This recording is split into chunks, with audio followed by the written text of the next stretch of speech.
Australia দল বিশ্ব ক্রিকেটকে একসময় শাসন করেছে অস্ট্রেলিয়া। ওয়েস্ট ইন্ডিজের পর যদি কোনো দলের আধিপত্য বিস্তার করে থাকে সে ছিল অস্ট্রেলিয়া। অস্ট্রেলিয়া দল 2023 সালে ভারতের মাটিতে ভারতকে হারিয়ে কিন্তু ওডিআই বিশ্বকাপ জয়লাভ করেছিল।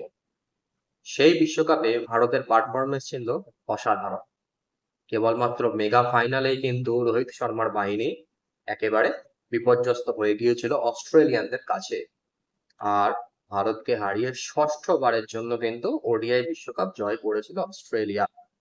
তবে তারপর থেকে অস্ট্রেলিয়া দলের পারফরমেন্সে কিন্তু বেশ ব্যাঘাত ঘটেছে। 2024 সালে টি-20 বিশ্বকাপে তারা কিন্তু সেমিফাইনালে পৌঁছাতে পারেনি।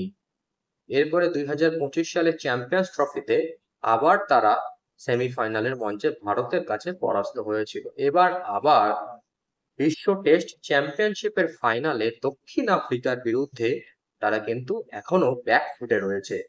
অর্থাৎ দক্ষিণ আফ্রিকাকে জয়ের জন্য কেবলমাত্র 69 রানের প্রয়োজন রয়েছে। তারা যদি তা করতে পারে তাহলে কিন্তু 1998 এর পরে এই প্রথমবারের জন্য আবার একটি আইসিসি শিরোপা জিতবে দক্ষিণ আফ্রিকা।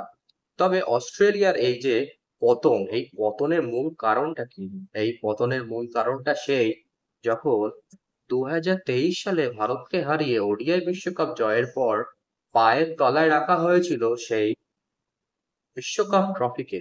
সেই দিনটা কিন্তু এখনো পর্যন্ত কোনো ভারতীয় ভক্তরা ভুলতে পারেনি। ট্রফিকে যারা অসম্মান করেছে তাদের পক্ষে কিন্তু ট্রফি ডিজার্ভ করাটা মোটেই ডিজার্ভিং বিষয় নয়। সেই কারণেই কিন্তু